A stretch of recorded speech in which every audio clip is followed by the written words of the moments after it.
हाँ तो प्यारे दोस्तों, एक बार फिर से आप सबों का मोस्ट वेलकम है आपके इस अपने ही यूट्यूब चैनल मिसाइल वर्ड में। तो आज हम लोग व्यंजक के साथ आए हैं। तो आज हमारा व्यंजक है समांतर क्रम में स्थित संधारित्रों का समतुल्य धारिता का व्यंजक ज्ञात करेंगे। तो चलिए बस आप लोग जुड़े रहिए। और सबसे पहले जुड़ गए हैं तो वीडियो को लाइक कर लीजिए, और अगर जो अभी तक नए हैं तो आप चैनल को सब्सक्राइब कर लीजिए और नोटिफिकेशन ऑन कर लीजिए, ताकि मैं किसी भी वीडियो अपलोड करूं तो सबसे पहले आप तक नोटिफिकेशन पहुंच जाए। तो चलिए हम लोग आज समझते हैं बहुत ही बारीकी से संधारित्र के बारे में, और उसके हम लोग व्यंजक को बनाते हैं।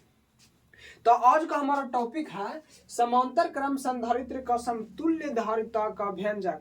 देखिए आप लोग 10वां में पढ़े होंगे प्रतिरोधों का समतुल्य प्रतिरोधों का समतुल्य प्रतिरोध का, मैं वहां भी पढ़ना था समांतर क्रम प्रतिरोधों का व्यंजक तथा श्रेणी क्रम प्रतिरोधों का व्यंजक। यहाँ है समतुल्य धारिता का व्यंजक। तो चलिए हम लोग फिजिक्स का महत्वपूर्ण टॉपिक है व्यंजक से रिलेटेड, जो कि परीक्षा में बहुत ही क्वेश्चन पूछे जाते हैं। तो बस उसी पर हम लोग आज करेंगे चर्चा। चलिए तो फिर करते हैं शुरू।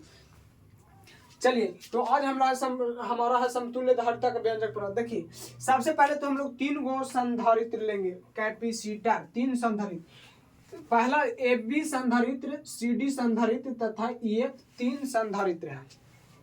संधारित्र किसे कहते हैं ये तो आप लोग को पता होना चाहिए कि हम चालक के आकार एवं आयतन में बिना परिवर्तन के चालक की धारिता को बढ़ा देना, इस व्यवस्था को ही संधारित्र कहते हैं। हम पिछले वीडियो में आप लोग को बता चुके हैं। तो सबसे पहले बात आती है कि संधारित्र का समांतर क्रम समूहन आखिर क्या है। तो इसको बोलेंगे संधारित्र के कलेक्टिंग प्लेट, सभी संधारित्र के कलेक्टिंग प्लेट को एक बिंदु यानी M पर जोड़ दिया गया तथा सभी प्लेट के कंडेंसिंग प्लेट को बिंदु N पर जोड़ दिया गया। तो इस व्यवस्था को ही संधारित्र का समांतर क्रम समूह है। श्रेणी क्रम में हम लोग देखिए इस प्रकार से जोड़ते थे। कैसे जोड़ते थे? श्रेणी क्रम में देखिए हम लोग इस प्रकार से जोड़ने का काम करते थे, इस प्रकार से जोड़ते थे। लेकिन समांतर, ये तो श्रेणी क्रम हो गया, लेकिन समांतर क्रम में हम इसको ऐसे करके जोड़ेंगे। तब यहाँ पे क्या चीज है?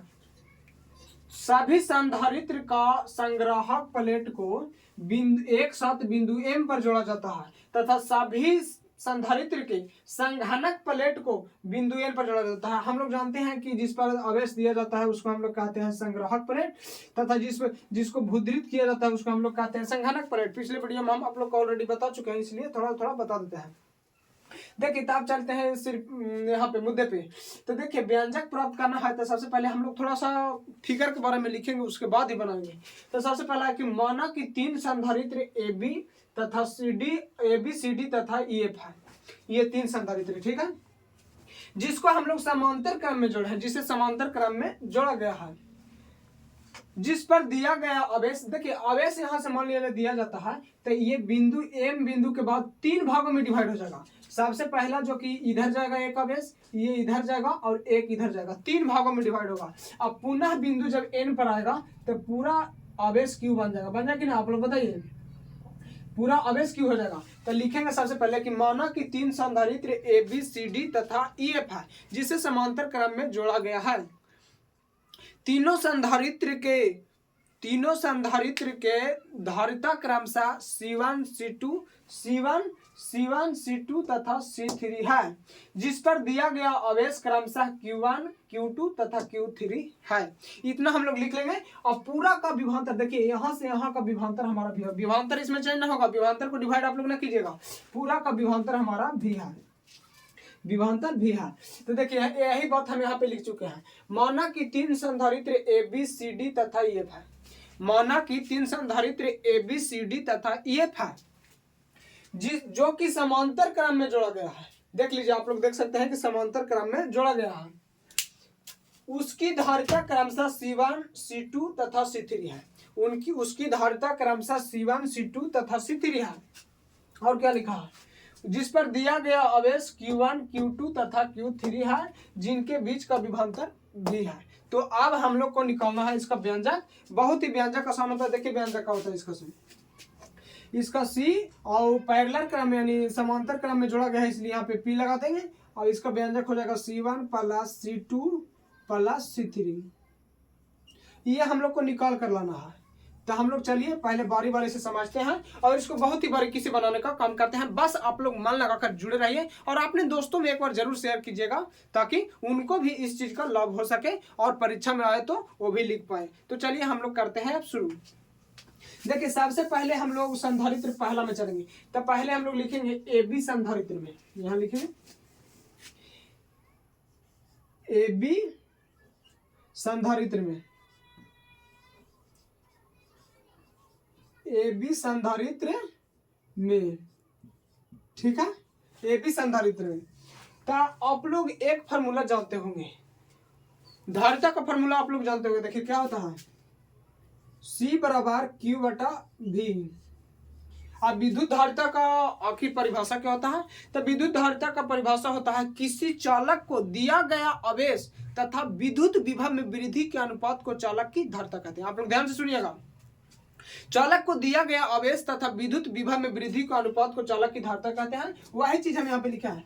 देखिए विद्युत धारिता को हम लोग C द्वारा डिनोट करते हैं। तो चालक को दिया गया आवेश, ये आवेश दिया गया है, तथा विद्युत विभव, विभव को V से सूचित करते हैं, विद्युत विभव में वृद्धि के अनुपात को चालक की धारिता यानी C कहते हैं। चालक को दिया गया आवेश Q तथा विद्युत विभव में वृद्धि को अनुपात को चालक की धारिता कहता है, ये है। तो देखिए हम इसको आप लोग को बहुत ही बारीकी से समझाते हैं। यहां होता है चालक की धारिता C बराबर Q बटा V, Q बटा V।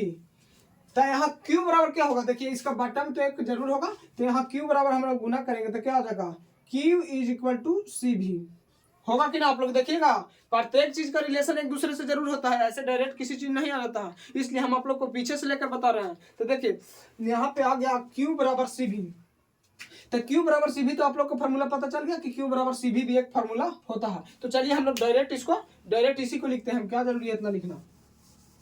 तो हम फार्मूला आप लोग को बता दिए Q बराबर, तो देखिए ए बी संधारित्र में यहाँ पे कह रहा है ए बी संधारित्र में। तो ए बी संधारित्र में Q यानी आवेश दिया है प्लस Q1, आवेश दिया गया है Q1 तथा धारिता दिया है C1। तो देखिए यहाँ होता है Q बराबर CV, इतना तो आप लोग समझते हैं। और आवेश दिया है हमारा Q1, तो यहाँ पे लिखेंगे Q1 और बराबर धारिता भी देखिए यहाँ पे दिया है C1, तो यहाँ लिखेंगे C1 और भी है, भी देखिए पूरा के बीच विभवांतर भी है। तो ये हमारा हो गया।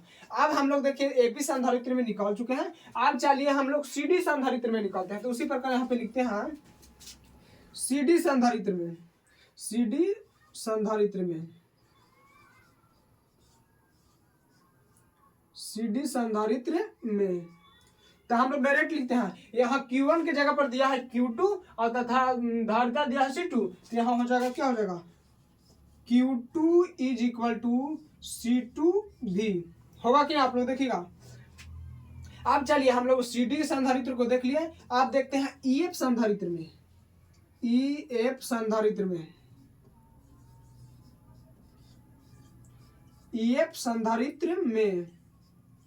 तो उसी प्रकार यहां दिया है C3 और Q3, तो यहां हो जाएगा Q3 इज इक्वल टू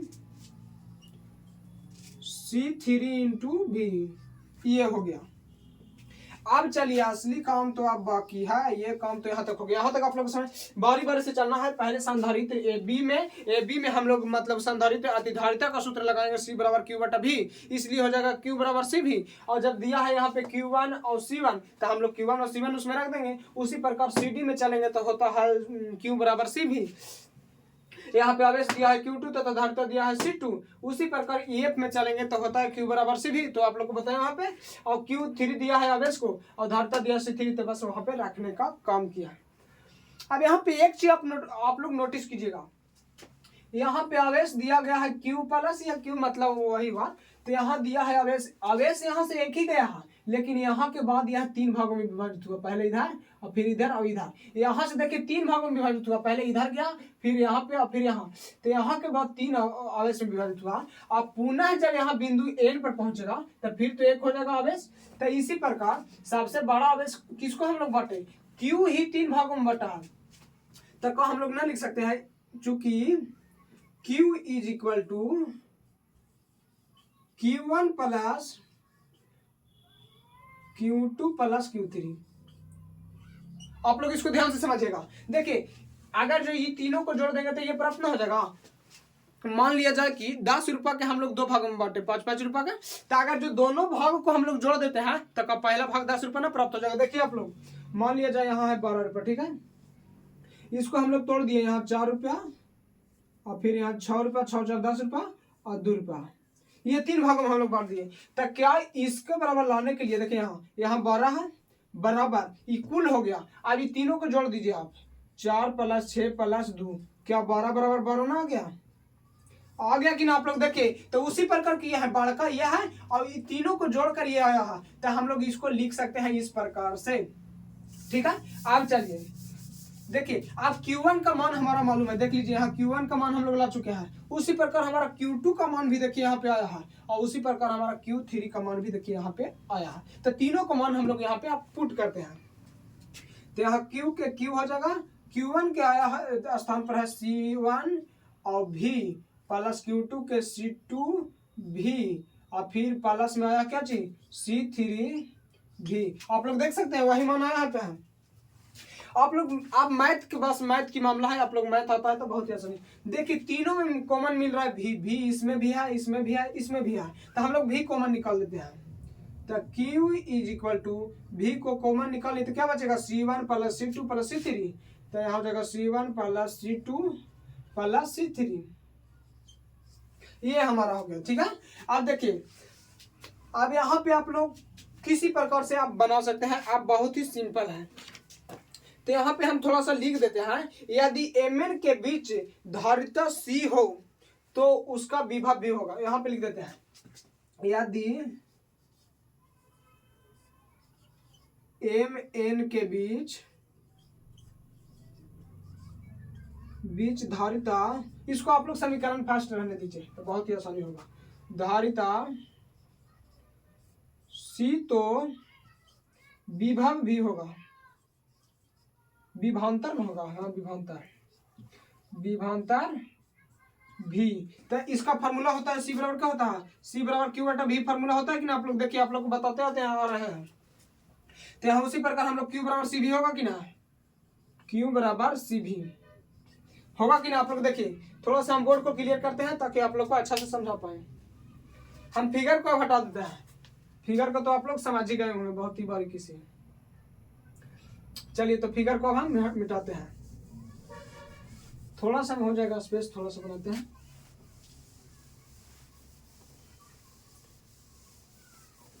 चलिए देखिए यहाँ पे ये देखिए Q बराबर CV आ गया, तो क्या यहाँ Q के स्थान पर हम लोग CV न रख सकते। देख लीजिए यहाँ पे, तो यहाँ लिखेंगे Q का मान समीकरण 1 में रखने पर, Q का मान समीकरण 1 में रखने पर